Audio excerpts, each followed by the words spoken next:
चाहे हिंदुस्तान हो गया अब, चाहे फिर आप देखिए पूरा यूरोप त्रस्त है कि भैया सारा इस्लाम में चेंज हो रहा है, फिर आप लोग उसका कब्जा और कर लेते हैं।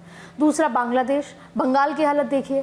तो ऐसा क्यों है कि जहाँ जहाँ पर आपके समाज के लोग ज्यादा आबादी में हैं वहाँ पर आप लोग कब्जा करना चाहते हैं उस देश के ऊपर, उस जगह के ऊपर, उस घर के ऊपर, उस जमीन के ऊपर? ऐसा क्यों है सर? आप पूरा दुनिया परेशान है आपसे।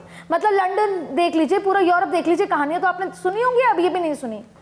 या यहाँ पर भी आप नाराज हैं वहाँ के? यहाँ तो आपका आरोप है उनके हुक्मरानों से नाराज हैं। ठीक है, अभी 2-3 चीजें कभी क्लियर हो जाए, कभी तो क्लियर हो, चैनल लोग देखते हैं तो कुछ तो समझ में बात आए।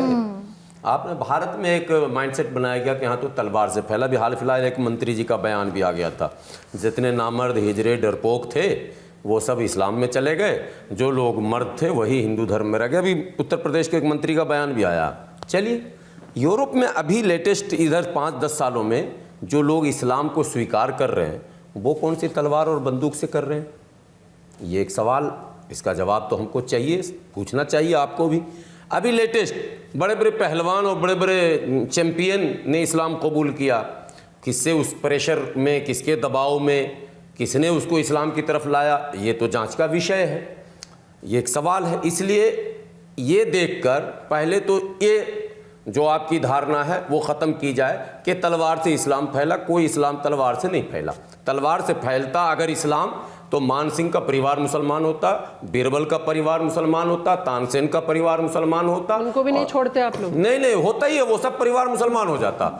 इसलिए ऐसे ये सब मिथ्या है, आरोप है। जो वो औरंगजेब पर आरोप लगते हैं, वो जनाब जब तक सवामन नहीं तौलता था तब तक नाश्ता नहीं करता था। वो तौल के भी हमने देख लिया कि सवामन जनेऊ जो है कितना होता है और कैसा होता है, और टोटल आबादी कितनी थी, हुई 5 साल में धरती खत्म हो जाता भारत से लोग। बहरहाल ये सब बिल्कुल वैसे ही है जैसे आज फेक नैरेटिव सेट किया जा रहा, वैसे पहले फेक नैरेटिव। न यूरोप परेशान है, न एशिया परेशान है, न भारत परेशान है, न दुनिया का कोई देश परेशान है। सुनिए, परेशान वो है जिसको वर्चस्व दिखाने की इच्छा जगती है।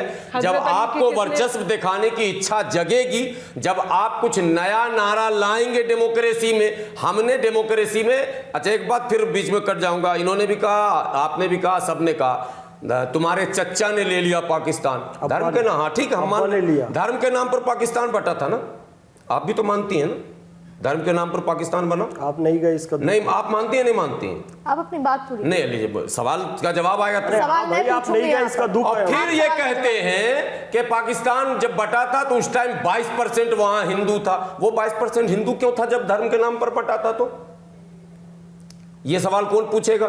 वो झूठ या ये झूठ या ये झूठ, सब आप अपने फेवर में रखते। वहां जो रहते थे वो लोग थे, कैसे बात कर रहे हैं? क्यों रहते थे भाई? जब उनका मुल्क है, उनकी जमीन बट गया, क्योंकि आप यहाँ रह गए। आपका आप यहाँ क्यों रह गए? धर्म के नाम पर नहीं बटा। अरे आप यहाँ रहे क्यों? इसीलिए रहे। तो ये तो आपसे पूछ रहा हूँ, नहीं रहना था, भागो वहां से, यहाँ से। नहीं वो सर, इस चर्चा में जुड़ने के लिए बहुत बहुत शुक्रिया। मैं खेद प्रकट करूं कि आज मैं आपको वो नहीं दिखा पाई जो मैं चाहती थी कि हम सोल्यूशन, इस कट्टरता का सोल्यूशन ढूंढने की, कट्टरता कैसे हटाई जाएगी। देखिए, मैं आपको एक चीज़ कहना चाहती हूँ, चाहे वो कोई भी सुन रहा हो।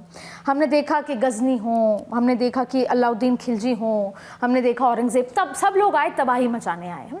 और मैं किसी पर्टिकुलर धर्म समुदाय की बात हम करने लगे यहाँ पर। सबसे बड़ी बात है वो सोच जो ये कहती है कि अगर किसी असद ने मार दिया तो मार दिया, लेकिन उसके ऊपर एनकाउंटर करना गलत था। अगर असद ने मार दिया तो उस पर कार्रवाई करो, जेल जाओ, 20 साल जेल चला जाएगा, बीच में भाग जाएगा, लेकिन उसके घर को बुलडोजर से ढहाना गलत है। ये सोच, जब तक ये सोच आपके आसपास रहेगी तब तक कभी कुछ सुधरने वाला नहीं है। जो नफरत की खाई है वो और बढ़ेगी।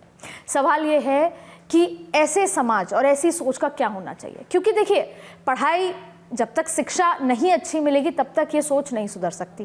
पर क्योंकि ये कौम के लोग नहीं चाहते कि इस कौम के बच्चों को शिक्षा मिले या सही कुरान शरीफ को पढ़ाया जाए सही तरीके से, तब तक कुछ नहीं सुधरने वाला। ऐसे में जो सरकारों ने स्ट्रिक्ट एक्शन अब लिया है, शायद फिर वही एक विकल्प बच जाता है। मैं माफ़ी चाहूँगी। मैंने सोचा था कि आज इस चर्चा में मैं आपको इस कट्टरता को ख़त्म करके उस भाईचारे की उम्मीद को कैसे वापस लाया जाए उसका कोई सल्यूशन दिखा पाऊँगी, लेकिन आपने सुना, शायद वो सल्यूशन नहीं मिल पाएगा।